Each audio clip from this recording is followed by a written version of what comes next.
And talking about far-left lunacy, let's take a minute to marvel at the utter nasty idiocy of former Midnight Oil frontman Peter Garrett, who launched into an ugly, hate-filled diatribe against Australia's most successful businesswoman, most successful business person, Gina Rinehart.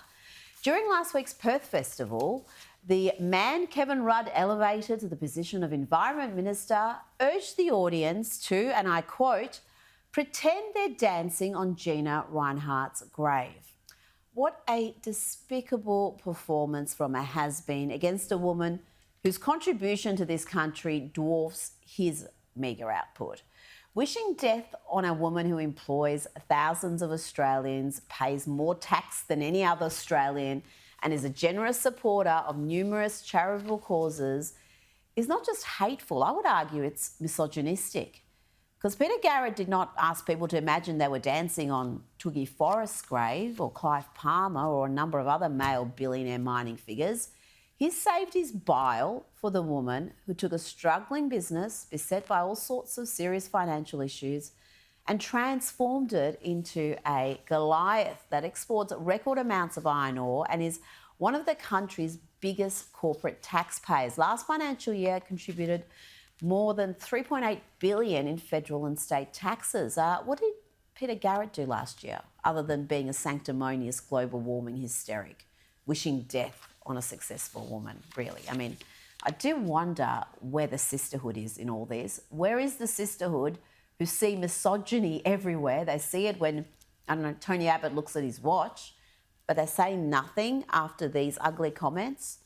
Even West Australia's Labor Premier Roger Cook, even he was quick to slam Garrett, noting his comments were disrespectful and sowing the seeds of hatred.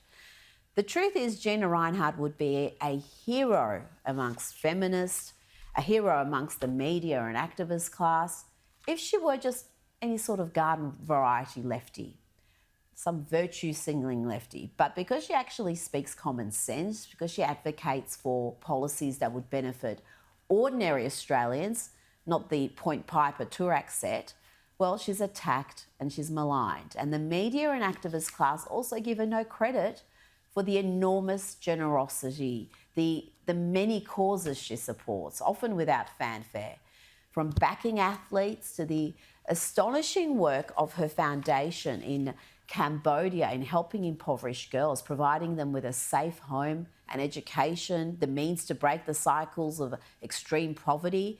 You know, that's the sort of real, meaningful action feminists say they want to see. But when it comes from a conservative woman, they ignore it, or worse, they criticise it. As for that prancing clown, Peter Garrett, the man who gave Australia the pink bats catastrophe, well, his output at the Perth Festival wasn't limited to his comments about the country's most accomplished woman. He also ranted about President Donald Trump, surprise, surprise, and launched into this Greta Thunberg-style doomsayer rant. Now, when I see the CEO, the Texan-born CEO of Woodside, start to gaslight the people of Western Australia by suggesting that if you don't support, and if politicians don't support, a carbon bomb on the northwest shelf as the oceans are heating up and Ningaloo Reef's going under and Scott Reef is jeopardised, by saying that, well, in that case, you're going to have more coal, I realise two things. One, these people have no shame whatsoever, and secondly, they're wrong. And they underestimate the spirit and the foresightedness and the faith in the future that people really have, but will have to fight like hell to secure. Dear, I mean, imagine paying good money to watch some geriatric rocker belt out a couple of old favourites from the 80s and having to listen to that. I mean, I would be ropeable. Now, I do want to make it clear before the usual lefties get all agitated that I don't wish to ban Peter Garrett from saying what he did. Indeed, I think it's best we allow people to show us who they really are. And Peter Garrett is free to make his hateful comments, and we're free to call him a national embarrassment. Isn't free speech swell?